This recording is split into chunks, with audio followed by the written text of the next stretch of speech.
Moin, ich bin Tillmann von der Radelbande. Am 14.02.2024 hat die niederländische Verbraucherschutzbehörde Baboo den Verkauf von Lastenrädern in den Niederlanden untersagt. Und das Thema schlug ziemlich hohe Wellen, auch in Deutschland. Und wir wollen in diesem Video einmal klären, erstmal warum das so ist, was dann passiert ist und was ihr jetzt machen müsst, wenn ihr ein Baboo habt. Nach dem 15.02. gab es dann natürlich einiges Bohai in den Medien, einfach weil Baboo-Lastenräder ultra beliebt sind. Das sind, glaube ich, die meistverkauften Lastenräder in Deutschland. Und das kommt halt durch den verhältnismäßig günstigen Preis, die gute Werbung, die sie gemacht haben und dann natürlich auch ihr Sicherheitsversprechen. Und dementsprechend waren die Meldungen auch mehr oder weniger reißerisch, also es ist schon ziemlich ins Kreuzfeuer geraten hier. Und dann Schlagzeilen wie diese hier: erhebliche Sicherheitsrisiken bei Lastenrad, Schock für Tagesmutter aus Höxter, wo noch nicht mit einem Wort Baboo irgendwie im Titel genannt wird, sondern erst dann in der zweiten Zeile. Solche Meldungen wie diese bringen natürlich das gesamte Thema Lastenrad mal wieder werfen einen falschen Blick darauf. Und für alle, die jetzt mit dem Lastenrad unterwegs sind und unsicher sind, Lastenräder sind per se sichere Verkehrsmittel, wenn sie halt nach bestimmten Normen produziert, getestet und entwickelt worden sind. Und für Lastenräder gibt es seit 2020 die DIN 79010, die ich jetzt nicht gekauft habe wegen des Preises, aber Hersteller werden sich die angeschafft haben und dann auch nach diesen Kriterien eben Lastenräder entwickeln. Die ist zwar noch nicht bindend, aber wenn man sich an diese Prüfnorm hält, dann hat man auch ein sicheres Lastenrad am Ende, weil da gehen die ganzen Prüfkriterien, die ganzen Punkte nochmal deutlich weiter als bei der EN ISO 4210, die auch schon ein bisschen älter ist, also die könnte auch mal langsam wieder überarbeitet werden, an den aktuellen Stand der Zeit angepasst werden, weil das sind Safety Requirements for Bicycles, wo auch E-Bikes eben drunter fallen. Dadurch, dass die Lastenradnorm aber halt erst 2020 entwickelt wurde, kann es natürlich sein, dass da viele Räder draußen rumfahren, die noch nicht diese Kriterien erfüllen. Bei manchen Herstellern, die haben sich schon länger bessere Prüfkriterien an ihre Lastenräder angelegt als andere Hersteller. Und deswegen, wenn ihr ein Rad habt, das nach dieser Norm hier entwickelt wurde, dann braucht ihr keine Sorge haben. Auf der anderen Seite muss man auch sagen, Schäden am Rahmen, wie Rahmenbrüche etc., das kann mal passieren. Entscheidend ist aber, wie geht ein Hersteller dann damit um? Ich glaube, wenn ihr so ein bisschen in der Bubble unterwegs seid, kennt ihr auf jeden Fall irgendjemanden, der oder die mit einem Baboo-Lastenrad irgendwie unterwegs ist. Allerdings gab es über die Jahre immer wieder Berichte über schlampige Verarbeitung, schnellen Verschleiß, den ein oder anderen Rahmenbruch, Holzteile, die nicht so passig waren, auch Anbauteile, die nicht so hochwertig waren. Und diese Punkte, die waren immer wieder zu hören, aber gemessen an der Anzahl der Baboo-Lastenräder, die da draußen unterwegs sind, war das doch ein verhältnismäßig geringer Anteil. Und die meisten, muss man auch sagen, sind sehr zufrieden mit ihrem Baboo-Lastenrad. Also, warum der Verkaufsstopp? Laut der NVWA, also der niederländischen Verbraucherschutzbehörde, und ich kann kein Niederländisch, deswegen übersetze ich das jetzt mal auf Deutsch hier, ist das Problem folgendes. Ich markiere das hier und lese das mal so direkt vor, die deutsche Übersetzung. Die NVWA begann die Untersuchung Ende 2023 nach einem Signal über mehrere Rahmenbrüche der Baboo-Frachträder. Also ja, mehrere Rahmenbrüche bei den Rädern, soweit so bekannt irgendwie in der Branche. Die Studie der NVWA zeigt, dass Baboo in den letzten Jahren eine große Anzahl von Berichten über gebrochene Rahmen erhalten hat. Baboo hat diese Berichte nicht so nachverfolgt, wie es das Gesetz vorschreibt. Zum Beispiel wurde die Ursache nicht untersucht und der NVWA nicht gemeldet. Und da liegt der Kasus Knaxus. Baboo hat es offenbar versäumt, diesen Berichten nachzugehen und dann auch der Verbraucherschutzbehörde zu melden, was, glaube ich, immer sein muss in allen Verbraucherschutzbehörden in Europa. Wenn eine Häufung an Schäden auftritt. So ein Lastenrad ist jeden Tag, oder je nachdem natürlich, wie viel ihr fahrt, aber starken Belastungen ausgesetzt. Baboo-Räder sind auch nicht gefedert, sondern da übernehmen die Reifen die Federung und diese Kräfte werden natürlich in den Rahmen übertragen. Allerdings werden Lastenräder halt auch so entwickelt, dass diese Räder diese Belastung auch aushalten können. Die Frage ist, was passiert, wenn so ein Rahmenbruch passiert? Kommt dann ein Hersteller und sagt, okay, du kriegst einen neuen Rahmen oder wir reparieren das und du kriegst auch eine Entschädigung für die Ausfallzeit, oder stellt sich ein Hersteller so auf, dass er erstmal den Fehler totschweigt, dass KundInnen eben nicht entschädigt werden und das eben ständig irgendwie in eine Diskussion ausartet oder dass erstmal der Fehler dem Kunden zugeschrieben wird. Und das ist scheinbar bei Baboo passiert. Wenn man auch den Post hier von Jason von Not Just Bikes sich mal anguckt, den verlinke ich euch mal unten, ist sehr, sehr interessant zu lesen. Der hatte insgesamt 3 Schäden, 3 Rahmenbrüche bei seinem Baboo, und zwar an verschiedenen Stellen. Also einmal hier direkt hinter der Lenksäule, das ist schon ein ziemlich starker Riss. Dann hier oben an dem Teil, wo das Oberrohr bzw. das Hauptrohr in das Sitzrohr übergeht, da ist so eine Verstärkung, da ist ein Riss passiert. Dann sieht man hier, wie das Ganze dann, das Rahmenteil dann ausgetauscht wurde. Dann ist hier ein Schaden, ein Rahmenbruch weiter vorne passiert, an dem, so wie das sieht so aus wie das Vorderteil der Box, da wo hier vorne geht es in Richtung Gabel. Also 3 Rahmenbrüche an unterschiedlichen Stellen im Verlauf mehrerer Jahre. Und er erzählt, dass er halt ständig Baboo hinterherlaufen musste, bis die sich mal geregt haben. Baboo hat diese Fehler und diese Schäden offenbar über mehrere Jahre ignoriert, sich nicht drum gekümmert und auch, und das fand ich besonders interessant, das sieht man hier unten, gab es einen Rückruf 2019 schon. Das war in der Zeit, wo der Radlbande-Kanal gestartet ist, deswegen wusste ich das gar nicht. Aber danach wurde der Rahmen nochmal angepasst. Es gab ein neues Ausfallende hinten und eigentlich wäre das die Chance gewesen für Baboo zu sagen, okay, wir machen die jetzt richtig stabil, sodass dieser Schaden nicht wieder vorkommen kann. Aber das ist offenbar nicht passiert.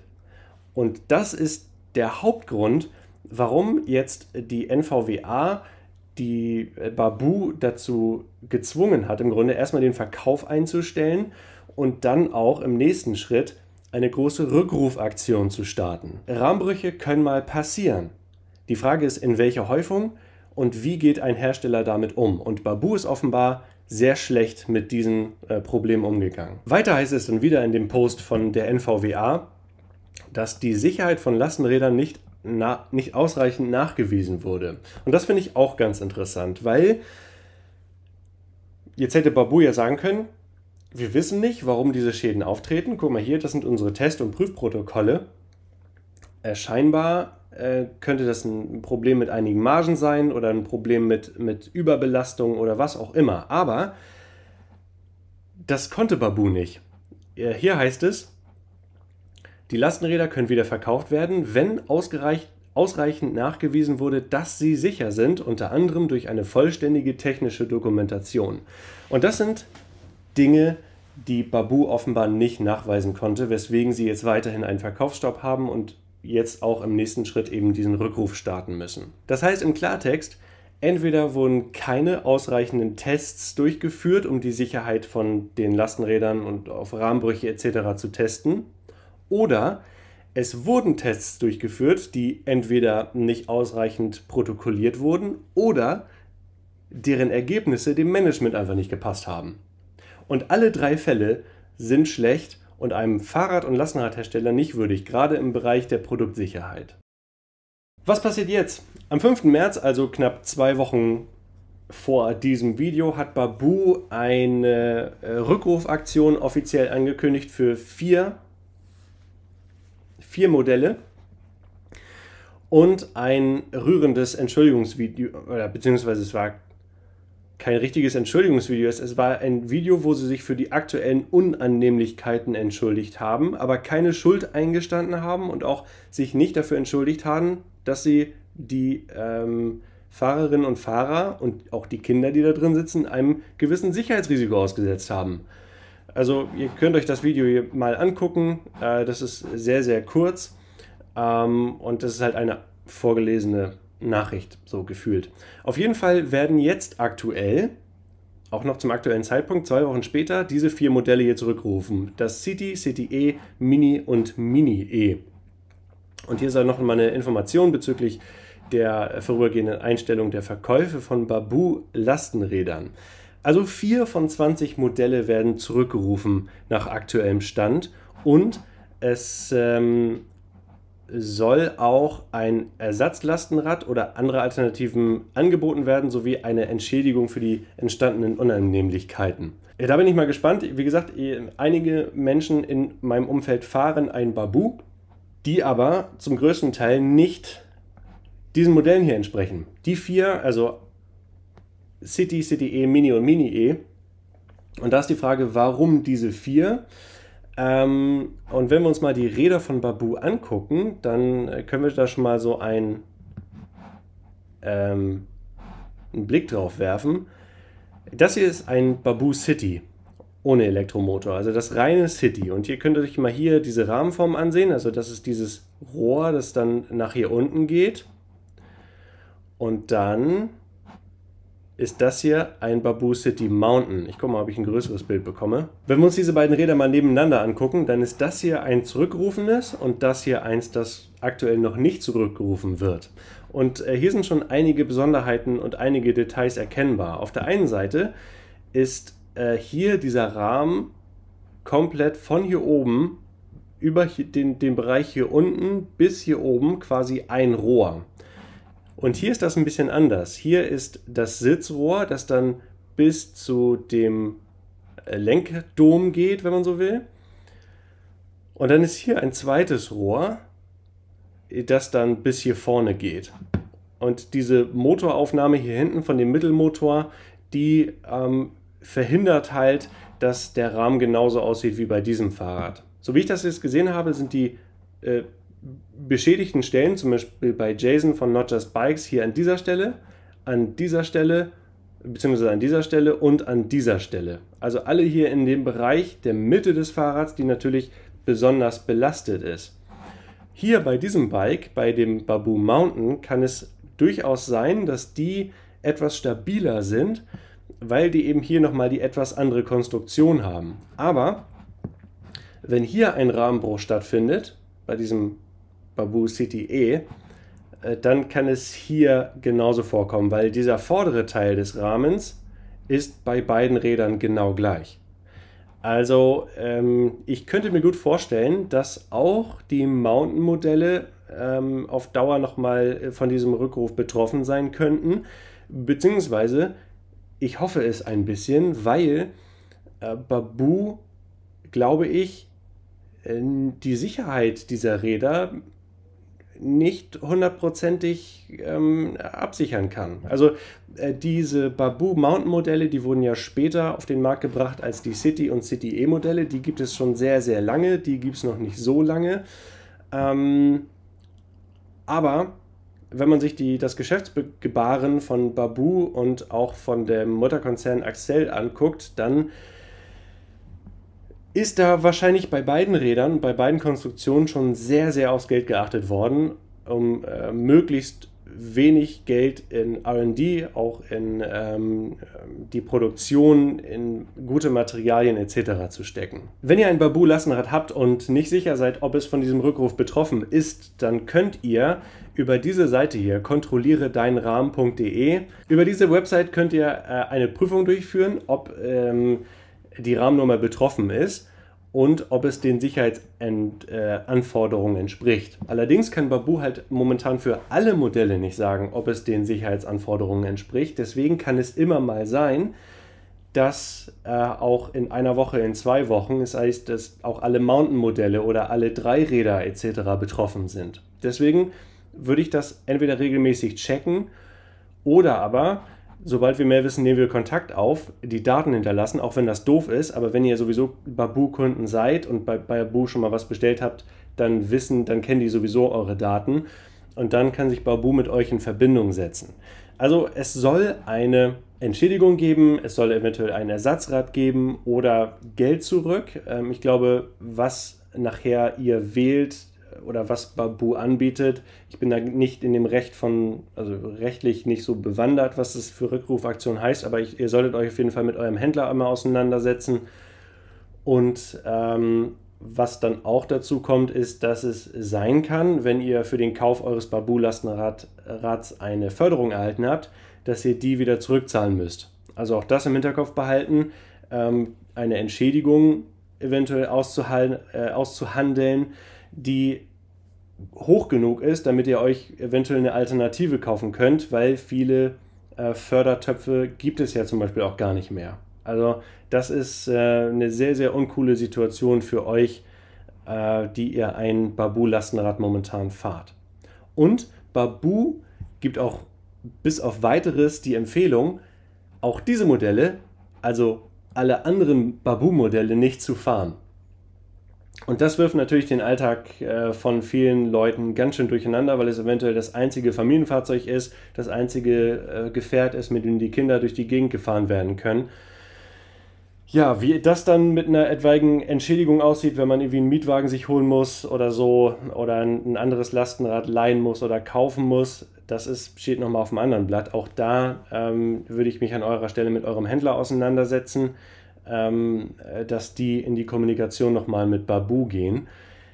Und ich habe trotzdem natürlich viele auch weiterhin gesehen, die mit ihrem Baboo unterwegs sind. Und ich habe auch mit ein paar gesprochen und die sind natürlich sehr unsicher. Und das auch irgendwo zu Recht. Also erstmal, das ist eine Empfehlung, es ist kein Zwang. Aber wenn irgendetwas mit eurem Baboo-Lastenrad passiert, ihr baut einen Unfall und jemand anders ist betroffen, dann kann es sein, dass eure Versicherung sagt, du bist hier mit dem Lastenrad gefahren, wo die Empfehlung des Herstellers ist, es vorläufig nicht zu benutzen. Also das müsst ihr so ein bisschen abwägen, ob das für euch ein gangbarer Weg ist. Was ihr auf jeden Fall machen solltet, ist ein besonderes Augenmerk auf die Rahmenbeschaffenheit eures Baboos zu werfen. Also lasst einmal am besten beim Händler checken, ob alle Verbindungsstellen in Ordnung sind. Lasst euch vom Händler einmal zeigen, welche Stellen das sind, damit ihr das selber einmal prüfen könnt. Und wenn wirklich alles sauber ist, das Rad wirklich auch sich stabil fährt, dann ist das natürlich sicherer, als wenn ihr das überhaupt nicht überprüfen würdet. Also ich würde auf jeden Fall einmal gucken, in welchem Zustand sich euer Baboo gerade befindet. Und natürlich besonders dann wichtig, wenn ihr das Rad irgendwie regelmäßig an der Belastungsgrenze bewegt oder wenn ihr viel über Schotter, über unebene Strecken etc. fahrt, wenn ihr viel Kopfsteinpflaster habt, dann solltet ihr erst recht ein starkes Augenmerk darauf richten. Es ist durchaus nachvollziehbar, wenn ihr jetzt das Vertrauen in euer Baboo verloren habt, selbst wenn euer Rad im ersten Schritt zumindest nicht zurückgerufen werden sollte. Die Preise von gebrauchten Baboos dürfen auch absolut in den Keller gehen und allgemein ein gebrauchtes Baboo momentan zu verkaufen oder zu kaufen, geht natürlich auch zumindest mit einem Geschmäckle einher. Dass sie jetzt momentan diese Warnung rausgeben, Baboos nicht zu verwenden, egal aus welcher Baureihe sie stammen, ist natürlich, um sich selbst vor irgendwie Regress abzusichern. Das ist einfach eine harte Zeit. Ich kann jetzt auch nicht sagen, was ihr machen sollt, aber habt ein bisschen Geduld, weil sowas zu klären dauert einfach lange, besonders wenn halt dieser Misthaufen so tief ist, wie es Baboo aktuell zu sein scheint. Und die NVWA hat auch noch Mitteilungen von anderen Herstellern bekommen. Es gab einen Bericht von RTL in den Niederlanden, dass nicht nur Baboo von solchen Problemen betroffen ist, sondern auch andere Hersteller betroffen sein könnten von solchen Rahmenbrüchen, die dann nicht ausreichend bearbeitet werden. Das ermittelt die NVWA aktuell noch. Ich bin YouTuber, wenn ihr mich fragt, dann bekommt ihr auch eine Meinung.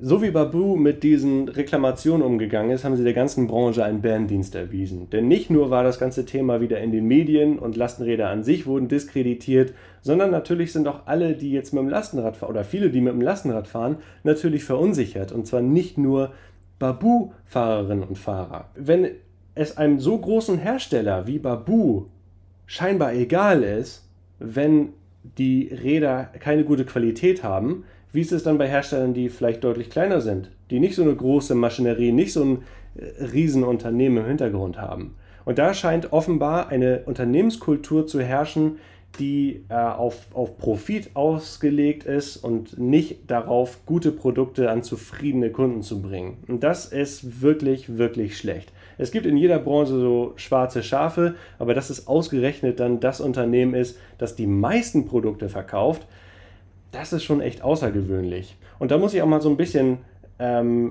ausholen. Ich bin über LinkedIn mit einigen aus der Branche vernetzt. Und da gab es tatsächlich so Aussagen wie unverständlich Unverständnis über diesen Rückruf. Rahmenbrüche können halt passieren. Niemand ist ernsthaft verletzt worden. Man kann ja nicht warten, bis tatsächlich irgendwas Ernsthaftes passiert. Dass Baboo offenbar über Jahre diese Punkte unter den Teppich gekehrt hat und lieber weiter verkauft hat, ohne mal auch langfristig die Ursache dieser Probleme zu bekämpfen, das lässt ganz schön tief blicken. Und dass das dann auch noch von anderen aus der Branche verteidigt wird, das wirft kein gutes Licht auf die Branche. Denn im Endeffekt, Produktsicherheit geht uns alle an, weil wir alle von Produktsicherheit betroffen sind. Und selbst wenn ein Rahmen mal bricht, was tatsächlich auch den Besten passieren kann, muss das untersucht werden. Und diese Ursache muss dann auch beseitigt werden und diejenigen, die von so einem Rahmenbruch betroffen sind, müssen entsprechend entschädigt werden und die Sache muss ernst genommen werden. Und das hat Baboo offenbar nicht gemacht und das ist einfach schlecht. Ich habe in den letzten Jahren auch einige Baboo-Räder gezeigt und ich habe auch Baboo-Räder gezeigt, die teilweise sehr stark in Mitleidenschaft gezogen worden sind. Und bei einem Video wurde mir letztens wieder hochgespült, weil da jetzt ein paar Leute kommentiert haben. Da gab es dann regelmäßig Speichenbrüche. Und ein Händler, offenbar Händler, hatte irgendwie kommentiert, dass das sowieso schlechte Räder seien, schon vor 4 Jahren. So. Ja gut, aber warum haben die das nicht öffentlich gemacht? Ne, wenn alle irgendwie wussten, ja, die brechen die Rahmen, warum hat niemand drüber gesprochen? Warum hat niemand Baboo mal auf das Podest gestellt und gesagt, hier, jetzt macht mal was, ansonsten machen wir das öffentlich? Das hat offenbar echt, 10 Jahre gedauert, bis mal so ein paar ehemalige Mitarbeiterinnen und Mitarbeiter von Baboo sich an die Medien gewandt haben und gesagt haben, hier ist eine schlechte Unternehmenskultur, eine schlechte Fehlerkultur und hier werden Probleme unter den Teppich gekehrt. So, wenn es alle irgendwie wussten. Das kann ich ehrlich gesagt nicht verstehen. Am Anfang meiner YouTuber-Karriere, wenn man so will, habe ich halt diese 3 Räder gezeigt und den einen habe ich letztens noch vor dem Rückruf nochmal wieder getroffen. Der war auch nach 5 Jahren, glaube ich, super zufrieden mit seinem Rad. Das hat er irgendwie schon 16.000 Kilometer jetzt drauf. Der fuhr da wirklich ohne Probleme die ganze Zeit mit. Das ist halt wirklich so eine Wundertüte. Entweder du hast überhaupt kein Problem mit deinem Rad oder die ganze Zeit. Aber die Ursache, die muss halt klar sein. Eigentlich müssen alle dauerhaft kein Problem mit ihrem Produkt haben und wenn sie ein Problem haben, dann muss das bekämpft werden. Ja, also wirklich, wirklich enttäuschend. Und es ist auch enttäuschend für mich, dass jetzt natürlich die Medien da sich wieder drauf stürzen und dann solche Schlagzeilen, wie ich am Anfang gezeigt habe, einfach so ungefiltert ins Internet geblasen werden und dann Menschen wieder so, ja, wusste ich doch, Lastenräder sind gefährlich und so. Also deswegen halt Bärendienst. Ich glaube, dass das Vertrauen der Leute in Baboo, das wiederherzustellen, das wird ein riesiges Unterfangen werden mit ungewissem Ausgang. Baboo ist halt Teil eines riesigen Unternehmensgeflechts und das hat nicht nur Vorteile, sondern da stecken dann eben auch Shareholder drin und Leute, die ihre Investition wieder zurückhaben wollen und die Menschen, die dann da halt entwickeln und arbeiten, das sind alles super Leute, die halt von ihrem Management dann eventuell geknutet werden und die dann halt irgendwann zu den Medien gehen und sagen, hier besteht ein substanzielles Problem. Hut ab an diese Leute, die da gegen ihren Arbeitgeber oder auch ehemaligen Arbeitgeber ausgesagt haben und diese Probleme mal öffentlich gemacht haben. Ich glaube, das ist ein Weckruf für die gesamte Branche, Produktsicherheit ernster zu nehmen, sodass wir im Endeffekt bessere Fahrräder haben. So ein Problem und so eine schlechte offenbar schlechte Unternehmens- und Fehlerkultur, die muss man erstmal aufbrechen, da müssen dann neue Leute rein, da muss auch so ein Produkt komplett umkonstruiert und umdesignt werden, damit auch sicher ist, dass es ein komplett neues, neu entwickeltes Produkt, das jetzt wirklich sicher ist. Allerdings wird halt auch dieser Rückruf Baboo so viel Geld kosten und auch die Muttergesellschaft, dass tatsächlich unter Umständen die Frage ist, ob es sich lohnt, dieses Unternehmen überhaupt weiterzuführen. Das kann ich jetzt noch nicht sagen, das wird die Zeit zeigen, aber ich glaube, ich werde ein Update-Video darüber machen, wenn mehr klar ist, wenn mehr auch von Baboo gekommen ist und wenn wir wissen, wie es weitergeht. Schreibt doch mal eure Gefühle und Gedanken zu diesem ganzen Baboo-Thema unten in die Kommentare. Lasst einen Daumen nach oben da, wenn euch das Video gefällt und wenn ihr dabei sein wollt, wenn die Radelbande das nächste Mal auf Tour ist, dann abonniert den Kanal. Tschüss, bis dann.